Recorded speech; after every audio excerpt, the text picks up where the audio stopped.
Primer milagro. Si voltean conmigo, estamos en el Evangelio de San Juan, capítulo 2.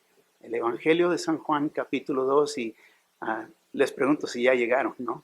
Pero ahí volteen en sus páginas y no puedo oír si están ahí o no están ahí, pero parece, siempre a este lado se dilatan un poquito, pero los esperamos para que lleguen. Pero el Evangelio de Juan, capítulo 2, comenzando en el versículo 1, dice: al tercer día se hicieron unas bodas en Cana de Galilea.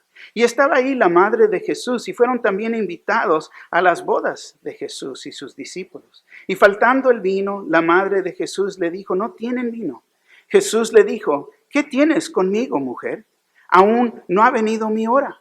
Su madre dijo a los que servían: haced todo lo que os dijere. Y estaban ahí 6 tinajas de piedra para agua, conforme al rito de la purificación de los judíos. En cada una de las cuales cabían 2 o 3 cántaros. Jesús les dijo: llenad estas tinajas de agua. Y las llenaron hasta arriba.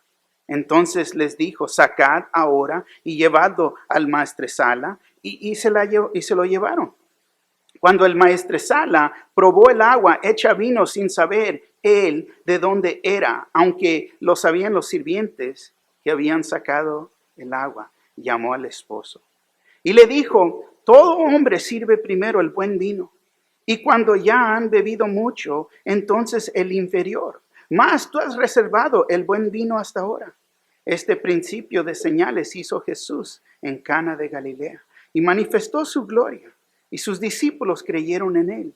Después de esto descendieron a Capernaum, él, su madre, sus hermanos y sus discípulos, y estuvieron ahí no muchos días. Bueno, si se pueden sentar en sus sillones en casa, en la mesa ahí en el hogar. Qué bendición poder leer la palabra del Señor. Pero aquí vemos y nos vamos a enfocar en el primer milagro. Ahora, comenzando aquí, encontramos en este camino de estas vidas nuevas, de estos discípulos, estos 6 discípulos comenzando a caminar con el Señor Jesús. Algunos habían seguido a Juan el Bautista, pero a Juan el Bautista apuntó el camino y ellos se fueron con Jesús. Cada día tenemos que reconocer que cada día trae algo nuevo. Para estos 6 discípulos, pero también para nosotros. Pero fíjate, también trae algo nuevo y difícil, hay veces, de comprender. Juan nos enseña 3 revelaciones de Jesucristo. Y aquí en el versículo 1 nos dice el tercer día. Y son 3 días después de cuando Nataniel fue llamado. En Juan capítulo 1, versículo 45 al 49, ahí pueden leer conmigo, dice así: Felipe halló a Nataniel y le dijo: hemos hallado aquel de quien escribió Moisés en la ley, así como los profetas, a Jesús, el hijo de José de Nazaret. Nataniel le dijo: ¿de Nazaret puede salir algo de bueno? Le dijo Felipe: ven y ve. Cuando Jesús vio a Nataniel que se le acercaba, dijo de él: he aquí un verdadero israelita, en quien no hay engaño. Le dijo Nataniel: ¿de dónde me conoces? Respondiendo Jesús y le dijo: antes que Felipe te llamara, cuando estabas debajo de la higuera, te vi. Respondió Nataniel y le dijo: Rabí, tú eres el Hijo de Dios, tú eres el Rey de Israel. Fíjate, ahora aquí estamos en el 4º día de la semana, es miércoles, pero era el 7º día de la primera semana del ministerio de nuestro Señor Jesús. Ahora, en estudiando este Evangelio de Juan, vemos que, y tenemos que reconocer que Jesús siempre, y digo siempre, iba al horario del Padre. Siempre iba al horario del Padre. Jesús entonces lleva un tiempo celestial. Él, fíjate, no hacía nada fuera del tiempo o la hora propia, porque Jesús iba a cumplía la voluntad del Padre. Siempre. Ahora, su hora aún no había llegado y se negó a hacer presionado a la acción prematura, incluso aún por su amada madre. No iba a permitir que esto pasara. Y tenemos que entender esto. ¿Por qué? Porque Jesús va a un horario de acuerdo al Padre, no al mundo, no a los hombres, ni aún a las personas cercanas a Él. Por tradición, sabemos que los judíos, sabemos que las vírgenes se casaban los miércoles. Ahora, las viudas se casaban los jueves. Así que se tenían que esperar un día más. Era la tradición. Por tradición de los judíos, sabemos una vez más, era la manera que ellos habían establecido. Ahora, la madre de Jesús estaba ahí y también fueron invitados Jesús y sus discípulos a esta boda. Y es donde nos encontramos. Pero aquí vamos a ver a Jesús tomar tres diferentes roles. El primer rol es Jesús el invitado. El segundo rol es Jesús el Hijo, versículo 3 al 5. Y luego Jesús el anfitrión, versículos 6 al 12. Estos son los 3 puntos de nuestro estudio en esta mañana. Y vamos a comenzar aquí con el primero. Jesús el invitado. Una vez más, el versículo 1 y 2 dice así. Al tercer día se hicieron unas bodas en Cana de Galilea. Y estaba ahí la madre de Jesús. Y fueron también invitados a las bodas de Jesús y sus discípulos. Jesús, fíjate, muy diferente a Juan el Bautista. Juan el Bautista se encontraba en el desierto, en el río Jordán, estaba bautizando, no se arrimaba, siempre estaba allá comiendo miel, grillos, ¿no? Podemos decir. Pero Jesús, fíjate, Jesús sí aceptaba invitaciones a eventos sociales. Aún los enemigos de Jesús, ellos usaban esto en contra de él. Que se juntaba ¿con quién? Una chusma, no, con el mundo, con el pecador. Lucas, capítulo 15, versículo 1-2, dice así. Se acercaban a Jesús todos los publicanos y pecadores para oírle. Y los fariseos y los escribas murmuraban diciendo, a los pecadores recibe y con ellos come. Tratando de insultarlos. Pero Jesús vino para el pecador. Para cada uno de nosotros. Que vivimos en nuestros pecados. Nos quiere rescatar de esa vida. Nos quiere dar vida eterna. Fíjate. Esta era una boda. Y invitaron. Y yo siempre he dicho esto. Qué sabia es la pareja que invita a Jesús a su matrimonio. Qué sabia. Y me pongo a pensar, podemos decir que el mundo en este momento, estamos en pausa. Una gran pausa. Nos han dicho, quédense en el hogar. Qué gran oportunidad. De invitar a Jesús a tu matrimonio. De poder poner tu hogar en orden, porque estás en pausa. Invitar a Jesús a tu familia, hacerlo el centro de tu hogar. Porque ahora muchas parejas están en casa, pero ¿qué vamos a hacer? ¿Invitar a Jesús a nuestro matrimonio o lo opuesto, agarrarnos del chongo? No, porque ya estamos enfadados. Apenas son 2 días. Increíble. Buen tiempo de invitar a Jesús a nuestro matrimonio. A lo mejor, fíjate, vemos aquí que a lo mejor fueron 6 más personas y verdaderamente se les hizo un crisis. ¿Por qué? Aquí vemos que fueron acompañados por su madre y sus discípulos. 6 más personas. Un gran crisis para esta familia anfitriona de esta boda. Y en ese momento no les alcanzaba el vino. Yo creo que fueron posiblemente invitados por María, porque María conocía a la pareja. Pero vemos que Jesús no estaba opuesto a ir a una fiesta o a una boda. Porque muchos como cristianos resistimos eso.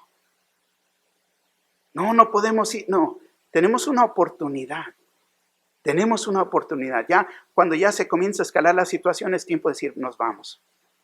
Gracias, porque ya no están bien. Ya se han pasado. Pero al mismo tiempo, vemos que Jesús no resistía la oportunidad. ¿Por qué? Yo digo, ¿por qué tanta atención a la fiesta de bodas? Recuerda que este pacto de matrimonio fue creado por Dios. Nuestro Dios no es el Dios de una unión libre. Nuestro Dios es el Dios del pacto matrimonial. Él creó el matrimonio. Dios, fíjate, formó al hombre y mujer. Nada menos y nada más. Los formó hombre y mujer. Y nos permitió ser una sola carne. Multiplicar. Somos uno en un matrimonio. Un hombre y una mujer. ¿Por qué? Porque Dios creó el matrimonio. Y fíjate, es bueno invitar a Jesús a ser el centro de nuestras vidas, también de nuestras fiestas y nuestros matrimonios. Así que vemos el invitado aquí. Segundo punto, Jesús el Hijo, versículo 3 al 5, nos dice, y faltando el vino, la madre de Jesús le dijo, no tienen vino. Jesús le dijo, ¿qué tienes conmigo, mujer? Aún no había venido mi hora. Su madre dijo a los que servían, haced todo lo que os dijere. Fíjate, qué curioso. La costumbre en los banquetes de toda boda en esos tiempos duraban una semana.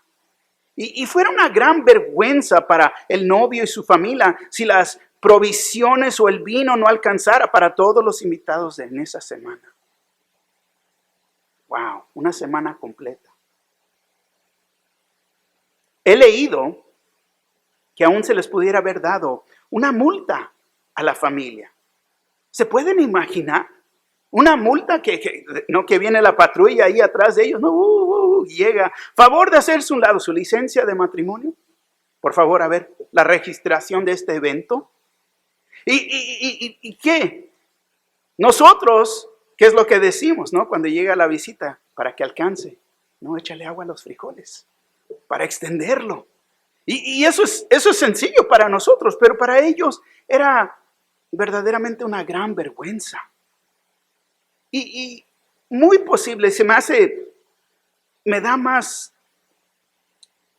idea aquí que María ha de haber conocido a los novios. Los ha de haber conocido muy bien para que se enterara de que el vino se había terminado. ¿Por qué fue María con Jesús con este deleite? Es la pregunta.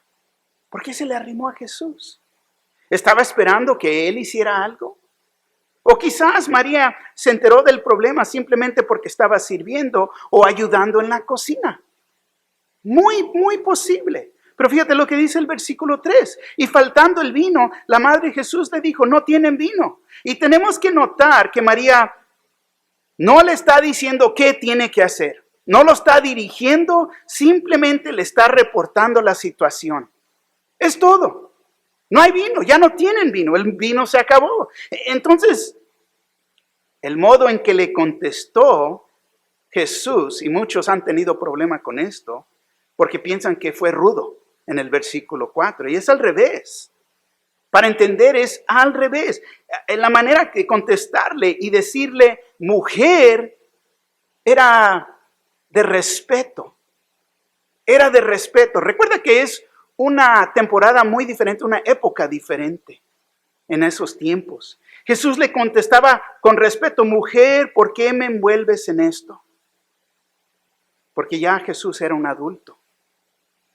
Jesús también estaba aclarando que él ya no estaba debajo de su supervisión y de la autoridad de su madre. Llega el punto que el hijo, claro que va a respetar a su madre, y es lo que está diciendo aquí, mujer, porque él ya no es un niño, ya es un hombre. Llega el punto que los niños llegan y son adultos y van a respetar a sus madres y padres en una manera muy diferente. Pero al mismo tiempo, los padres ya no los pueden chiquear y tenerlos como los consentidos. Y la razón que dice mujer, ¿por qué? Porque ya no está bajo su autoridad, ya no está bajo de la autoridad de su madre, ni de su padre, pero sí de su Padre Celestial, de Padre.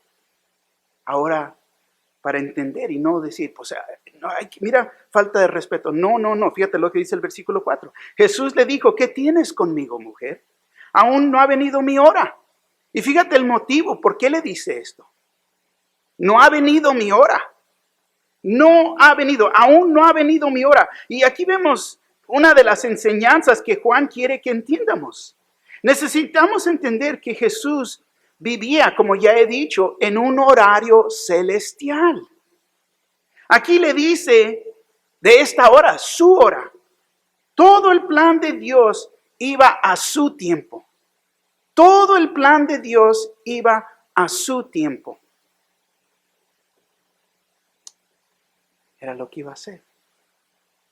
Completamente todo ese plan iba a su tiempo, al tiempo del Padre Celestial.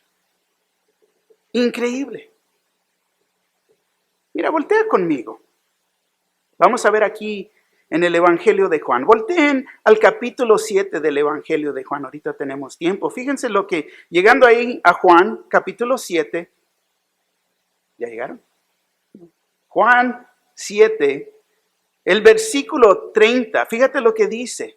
Hablando de este horario celestial. El versículo 30 dice, entonces procuraban prenderle, pero ninguno le echó mano porque aún no había llegado su hora. Fíjate esta hora. Fíjate esta hora. ¿Hasta dónde? Esta hora era el tiempo de su Padre Celestial. Voltea conmigo. Vamos a Juan capítulo 8. Juan capítulo 8, una página de ahí hacia la derecha. El versículo 20 nos dice así.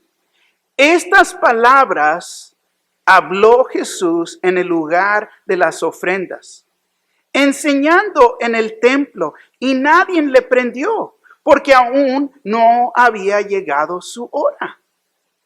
Volteen conmigo, vamos a Juan capítulo 12. Una vez más. Vemos aquí el capítulo 12, versículo 23, fíjate lo que nos dice. Jesús les respondió diciendo, ha llegado la hora para que el Hijo del Hombre sea glorificado. Volteen conmigo, vamos al capítulo 13, fíjate lo que dice el versículo 1.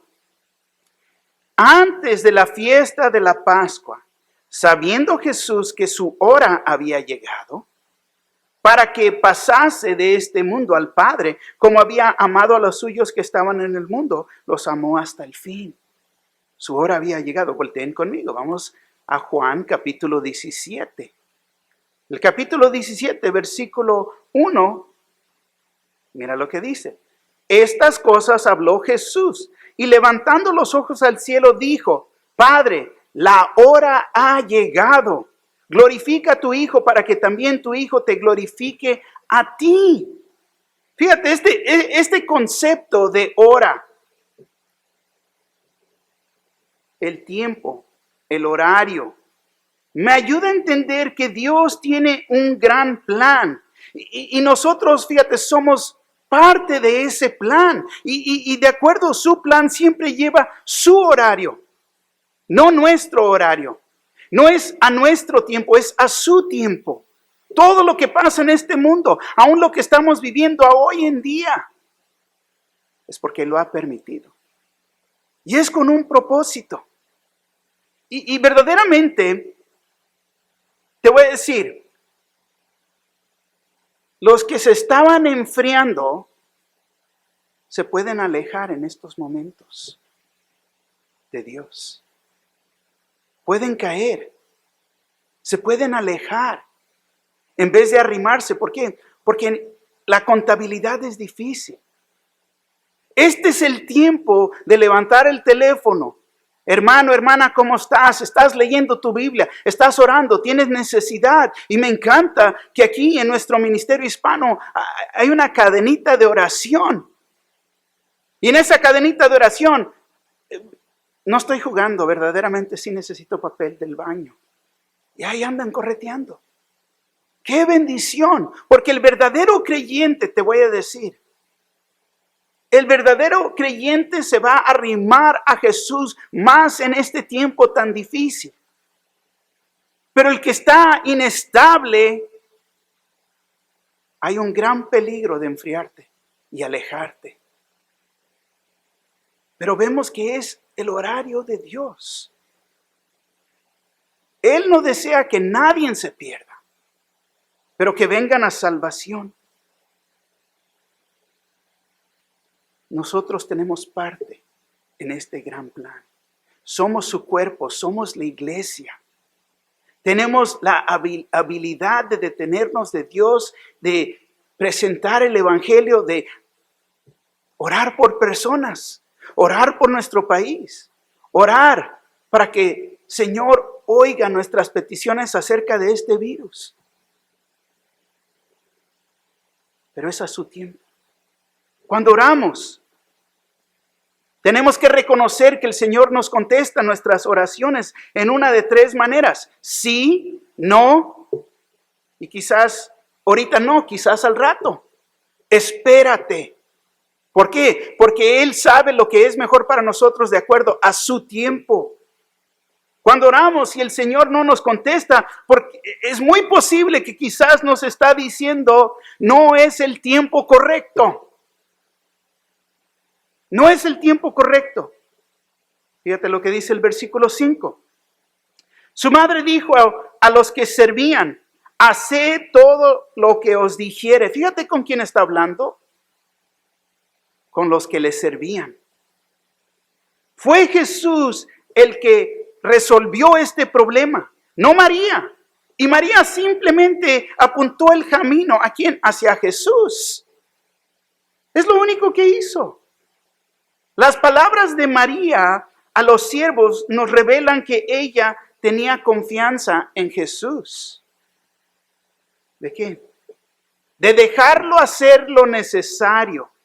Y ella les decía que obedezcan a Jesús. Hay que obedecer a Jesús. Yo digo, wow, qué gran concepto. Qué gran concepto, obedecer lo que Jesús nos diga. Obedecer lo que Jesús nos diga. Yo sé que se oye fácil, algo tan sencillo, pero tenemos que obedecerlo en todo. Obedecerlo de todo corazón. Y eso es demostrarlo en acción. No solamente en palabras. Porque es fácil hablar y decir en palabras. Es fácil hablar en palabras, pero es muy diferente hacerlo en acción. En acción. Bueno, aquí vamos a ver el tercer punto, Jesús el anfitrión. El versículo 6 al 12 dice así. Y estaban ahí 6 tinajas de piedra para agua, conforme al rito de la purificación de los judíos, en cada una de las cuales cabían 2 o 3 cántaros. Jesús les dijo, llenad estas tinajas de agua, y las llenaron hasta arriba. Entonces les dijo, sacad ahora y llevadlo al maestresala. Y se lo llevaron. Este es el primer milagro que hizo Jesús. Este es el primer milagro. Y le voy a traer atención el por qué aquí. Algo muy importante. No, podemos decir, no fue algo bien espectacular que todo el mundo en ese momento se enteró.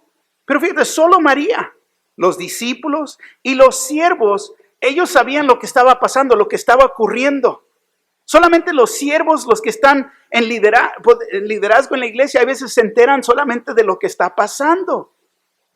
Pero aquí vemos que nadie más en el banquete sabía lo que estaba pasando o que aún un milagro había pasado. Y es creído que las tinajas de piedra pudieran sostener como eso de 20 galones de agua. El maestresala estaba tan sorprendido de la calidad del vino que se los trajo a su atención. ¿Por qué? Porque la costumbre siempre era, ¿no? Llegaba la gente y le dabas el vino bueno. Y ya con el tiempo, el de menos calidad. Fíjate lo que dice aquí, el versículo 9 al 12. Cuando el maestresala probó el agua hecho vino, imagínate, agua convertido a que uno tendría que... Increíble, es un proceso.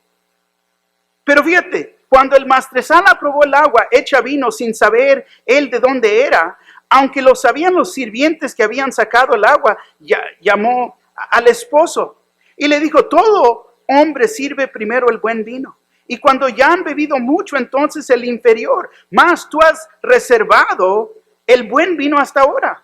Este principio de señales hizo Jesús en Cana de Galilea y manifestó su gloria. Y sus discípulos creyeron en él. Después de esto descendieron a Capernaum, él, su madre, sus hermanos y sus discípulos, y estuvieron ahí no muchos días. Pero tenemos que tomar y entender que este es el primer milagro de Jesús. El primero. El versículo 11 lo aclara y dice, este principio de señales, el inicio, el primer milagro, la primera señal que Jesús hizo. ¿Y por qué le estoy poniendo tanto énfasis a este milagro? ¿Y por qué lo dice la palabra en esta manera? Porque fíjate, en decir y creer que este es el primer milagro, entonces esto niega todas las creencias e historias de que cuando Jesús era un niño, un bebé, y que él había hecho milagros, el niño Jesús, no. La palabra nos dice que este es el principio de señales, el primer milagro. Entonces, esto nos ayuda a entender que esta Biblia, la palabra de Dios es verdad. Hay muchos cuentos, historias, simplemente son historias, cuentos, mitos, y han crecido y se han hecho creencias religiosas. Pero si nosotros como cristianos aceptamos la autoridad de la Biblia, entonces tenemos que rechazar estas creencias, porque aquí no los dice. Entonces que alguien se nos arrima, no, pero Jesús cuando era niño, no. Aquí, en el Evangelio de Juan, capítulo 2, el versículo 11, nos dice que estas son la primera señal, el primer milagro. Y este milagro lo hizo para sus discípulos. Reveló su gloria a través de este milagro y les dio una fundación más fuerte para creer que Él era el Mesías, el prometido. Juan 1:14, fíjate, una vez más estudiamos, pero nos dice, y aquel verbo fue hecho carne y habitó entre nosotros y vimos su gloria. Gloria como el unigénito del Padre, lleno de gracia y de verdad. Es a través de este milagro, fíjate, que permite a sus discípulos ver su gloria, entendiendo que aquel verbo fue hecho carne, Dios en forma de hombre, un hombre, 100% hombre, 100% Dios. Pero hay algo más en este milagro, que simplemente ayudando a una familia con una necesidad. Porque aún Dios hace eso, aún todavía. El Señor Jesús sigue haciendo eso. Pero mirando lo más profundo y tratando de entender, podemos ver que el gozo del mundo siempre se va a terminar. Y no lo podemos recuperar. Pero el gozo que nuestro Señor nos da, el gozo que Él nos da, te voy a decir, es nuevo cada mañana y nos satisface. El gozo es interior. El gozo es porque Él mora en mí. Muy diferente El gozo del mundo es en exterior, en cosas, eventos, actividades. Y se termina. Me puedo sentir así, me puedo sentir así, asá. Y cada día, altas y bajas, altas y bajas. Pero a pesar de las tormentas de la vida, tenemos el gozo de Cristo que mora en nosotros. Y eso nos trae paz a nuestra vida. Estabilidad a nuestra vida. Ahora, en las Escrituras, el vino representa gozo. Jueces 9:13 nos dice así. Y la vid les respondió: ¿he de dejar mi mosto que alegra a Dios y a los hombres para ir a ser grande sobre los árboles? Salmo 104:15 dice: y el vino que alegra el corazón del hombre, el aceite que hace brillar el rostro y el plan que sustenta la vida del hombre. Ahora, te voy a decir, el mundo siempre te quiere ofrecer lo mero mejor al principio. Siempre te van a poner la mejor cara, siempre van a ofrecer lo mejor al principio. Y luego, ya que te han enganchado, las cosas se comienzan a hacer peor. Y peor, y peor, y luego más y más peor. Porque ya recibiste lo mejor que el mundo puede ofrecer. Pero fíjate, Jesús es muy diferente. Nuestro Señor Jesús te ofrece lo mejor desde el principio. Y si lo puedo decir así, más y más mejor con tiempo.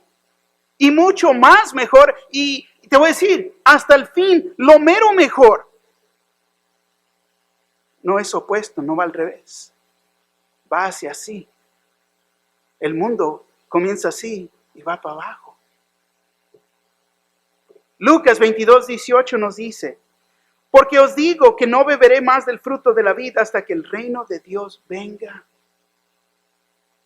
También hay que pensar aquí en las tinajas de piedra para agua. Eran usadas para el rito de la purificación de los judíos. Increíble. Estas tinajas era la manera que se lavaban los dedos, se purificaban. El vino se terminó y tenían 6 tinajas de piedras vacías. Las pudieran haber usado para lavarse por lo exterior. Ese era el propósito de ellas, para lavarse por lo exterior. Pero no podían hacer nada para poder purificarse de lo interior. Es cuando somos purificados en lo interior que se nos ofrece mucho más gozo. Mucho más gozo. Si nos ponemos a pensar, fíjate, tinajas de aguas vacías que simbolizaban ser purificados. Vacías. Y en lo que está vacío, el Señor puede traer gozo y completar nuestras vidas. Él nos puede llenar con su amor y su presencia. Y eso es un gran gozo. Eso es un gran gozo. Y se me hace interesante que el primer milagro, cuando regresamos al Antiguo Testamento, de Moisés, fue de convertir agua a sangre. Pero en convertir agua a sangre, esto habla del juicio de Dios, no la bendición de Dios. Éxodo 7:19 en la primera parte nos dice: Jehová dijo a Moisés: di a Aarón, toma tu vara, y extendió tu mano sobre las aguas de Egipto, sobre sus ríos, sobre sus arroyos y sobre sus estanques y sobre sus depósitos de aguas, para que se convirtieran en sangre. En sangre. Y ahora Jesús iba a convertir agua al vino. Y esto habla de qué? De su gracia. Porque su gloria había venido. Jesús estaba con nosotros, Dios con nosotros. Emmanuel. Este milagro nos da la oportunidad de ver cómo Dios trabaja aún con nosotros. Y también podemos decir, o más bien dicho, cómo nosotros servimos a Dios. El agua se convertía en vino. ¿Por qué? Porque los siervos, y quiero que entiendan esto, cooperaron con Jesús. Los siervos fueron obedientes a sus mandamientos.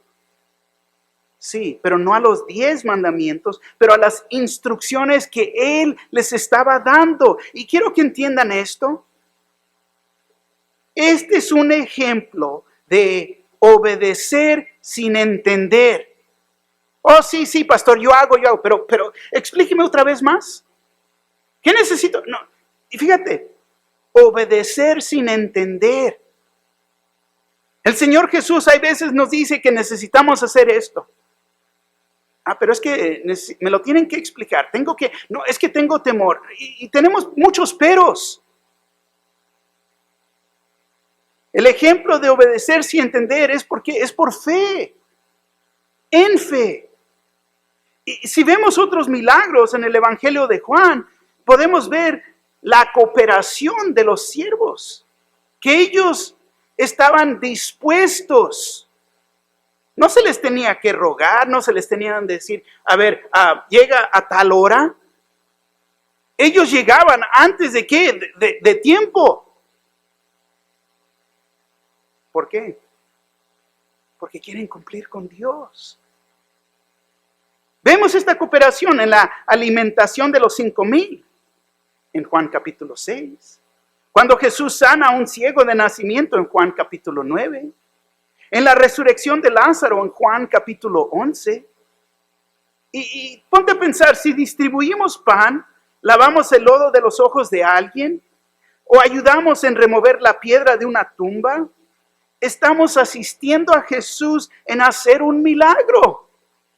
Porque Dios quiere obrar, no nomás en nosotros, pero a través de nosotros. Y nos quiere usar en esta manera, desea usarnos y desea que nosotros seamos parte de Él y ver milagros para que nuestra fe crezca, para que podamos seguir confiando en Él. En ver estas señales, nuestra fe y nuestra fundación crece y se establece. Ver estos milagros. Y muchos pierden la bendición. Hazme favor, puedes ir a llenar los garrafones de agua. Podemos decir quizás en un evento de matrimonios. Yo no, es que no. ¿Y yo por qué? Pero te voy a decir el momento que alguien lo hizo y se le dio ese vaso de agua a alguien. En ese momento. Y Dios puede hacer ese acto de amor. Aún, te voy a decir, puede llegar hasta el punto de salvar a un matrimonio. No sabemos hasta dónde va a alcanzar la palabra de Dios y lo que Dios está haciendo en nosotros y a través de nosotros. Pero tenemos que notar, y es importante notar que eran los siervos que sabían de dónde había venido el vino. Los siervos. Los siervos se enteran. ¿Por qué? Porque están sirviendo a Dios. Ellos pueden saber todo lo que está pasando y viendo los milagros. Y mira, otra historia de otro milagro. Volteen conmigo, vamos al capítulo 4 por un momento. El Evangelio de Juan, capítulo 4, nos dice así, comenzando en el versículo 46. ¿Ya llegaron? Versículo 46. Dice, vino pues Jesús otra vez a Cana de Galilea, donde había convertido el agua en vino. Y había en Capernaum un oficial del rey cuyo hijo estaba enfermo. Cuando oyó que Jesús había llegado de Judea de Galilea, vino a él y le rogó que descendiese y sanase a su hijo, que estaba a punto de morir. Entonces Jesús le dijo, si no vieres señales y prodigios, no creeréis. El oficial del rey le dijo, Señor, desciende antes que mi hijo muera. Jesús le dijo, ve, tu hijo vive. Y el hombre creyó la palabra que Jesús le dijo y se fue. Cuando ya él descendía, sus siervos salieron a recibirle y le dieron nuevas diciendo, tu hijo vive. Entonces él les preguntó a qué hora había comenzado a estar mejor. Y le dijeron, ayer a las 7 le dejó la fiebre. El padre entonces entendió que aquella era la hora en que Jesús le había dicho, tu hijo vive. Y creyó él con toda su casa. Esta segunda señal hizo Jesús cuando fue de Judea a Galilea. Y vemos una vez más, ¿quién vio y quién estaba ahí? Los siervos.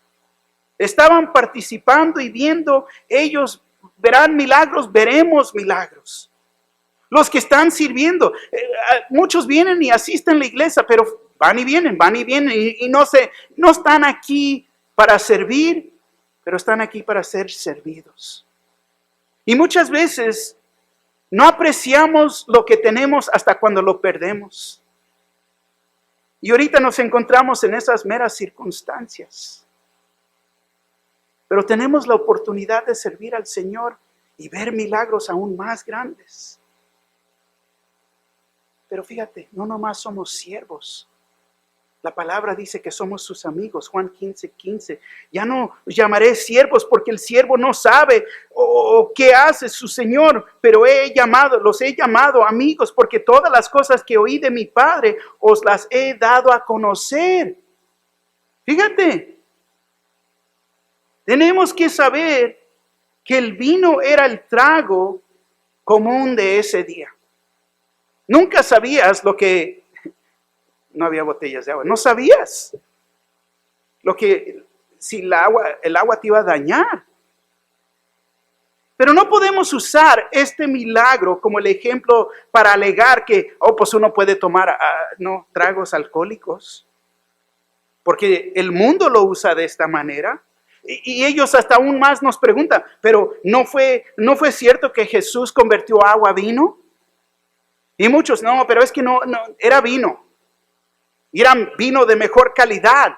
Porque muchos le quieren cambiar, no, pero el vino de ese era vino. Pero fíjate, ellos están tratando de manipular la situación. Nosotros les podemos responder así. Si vas a usar este ejemplo de Jesús para poder tomar, deja preguntarte, ¿por qué no sigues a Jesús en todo lo demás? Porque es fácil querer manipular las escrituras para tu beneficio, pero la palabra de Dios nos dice mucho más. ¿Por qué no lo sigues en el resto de su ejemplo? Lo que su palabra dice, fíjate, el cristiano sincero va a considerar estos versículos que les voy a dar aquí antes de tomar tragos alcohólicos. 1 Corintios 8:9 nos dice así. Pero mirad que esta libertad vuestra no venga a ser tropezadero para los débiles. 1 Corintios 10:23. Todo me es lícito, pero no todo conviene. Todo me es lícito, pero no todo edifica. 1 Corintios 10:31 dice, si pues coméis o bebéis o hacéis otra cosa, hazlo todo para la gloria de Dios. Y yo les he dicho, puedo salir a comer, puedo estar en un restaurante, estoy con familia y familia en conversa. Pero ¿te imaginas? Que llegue un creyente y mire las botellitas ahí enfrente de mí. ¿Está tomando o no está tomando? Lo que cae es nuestro testimonio cae en cuestión. Hay duda. Y luego la persona no se puede arrimar a ti porque como que sí, como que no. Tenemos que proteger nuestro testimonio del Señor. Y tener ese cuidado.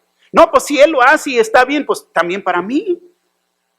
Estamos causando tropiezo. Pero el mundo siempre quiere manipular la palabra de Dios. Nosotros sería al revés. Hacer todo para la gloria de Dios. Para glorificar al Señor. Y tenemos que considerar estas cosas antes de hacer cosas que en realidad caen en cuestión. Nos invitan a un party, a una fiesta, a una celebración de matrimonio, a una otra celebración de cumpleaños. Muy diferente que nos vayan a invitar a celebrar en el club. Muy diferente. Un amigo hace años atrás, muchos años atrás, me dijo así: Mario, si tienes que preguntar, es mejor no hacerlo. Si tienes que preguntar, tu conciencia ya te está molestando, tu conciencia ya te lo trajo. Quizás hasta el Espíritu Santo te está hablando en ese momento. Pero todo lo que hacemos es para la gloria de Dios. Amén. ¿Qué es la aplicación aquí? ¿Qué es la aplicación aquí? Escribí 5 puntos de aplicación. Primero, hay que invitar a Jesús a nuestro matrimonio. Si no estás casados, es invitarlo a nuestras relaciones. 2, tenemos que reconocer que hay un horario divino. Si no hay respuestas en nuestras oraciones, tenemos que saber que Dios va a responder cuando sea el tiempo propio. 3, hay que considerar que nuestras acciones afectan mucho. Nuestras acciones afectan mucho, a lo positivo o a lo negativo. Y no hay que causar que nuestros hermanos o hermanas vayan a tropezar. 4, Dios nos quiere usar. Él desea que tengamos parte de los milagros que Él hace. Pero tenemos que servirlo y obedecerlo. Y verdaderamente me encanta el 5º punto. Es obedecer sin entender. Esto es por fe. Es por fe. Tenemos que confiar que Dios nos está guiando, nos está dirigiendo y va a estar con nosotros. Pero esto es para el creyente. El incrédulo, si no conoces a Cristo como Señor y Salvador, primeramente, Dios desea que nadie se pierda. Si reconoces que estás en pecado, perdido en tus pecados, es perfectamente la posición en que Cristo te quiere en este día. Quiere que reconozcas que eres un pecador y que Él es el Salvador. Solo hay un camino hacia el cielo y es a través de Cristo Jesús. Jesús vino a este mundo con un propósito. Su propósito era de dar su vida por nosotros, ser el sacrificio, el Cordero de Dios que quita el pecado. Cristo murió en la cruz por nuestros pecados. Su sangre fue derramada para que pudiera haber perdón de pecados. Murió y fue enterrado. Al tercer día resucitado, es lo que la palabra nos dice. Y ese es el Evangelio. Es de creer. Creer que soy un pecador y necesito un Salvador. Señor, perdóname mis pecados. Me arrepiento y quiero que sea mi Señor y Salvador. Es de invitarlo. ¿Por qué? Porque crees la obra que Él ha hecho en la cruz por nosotros. Si no lo has hecho, te invito a que hagas esa oración de fe en este día. Arrímate al Señor y pedirle perdón por tus pecados. Para nosotros, como cristianos y creyentes, tenemos que reconocer que todo va al horario de Dios. No debe de haber alarmas pasando en este momento por lo que estamos viviendo. Son tormentas de la vida que vienen, pero Dios las puede usar para corrección o perfección. ¿Qué es lo que Dios está haciendo contigo? Espero que nos esté perfeccionando. Si te encuentras en pecado como creyente, va a usar las tormentas para que haya arrepentimiento de tu parte también. Así que vamos a orar. Señor, le damos gracias en esta mañana.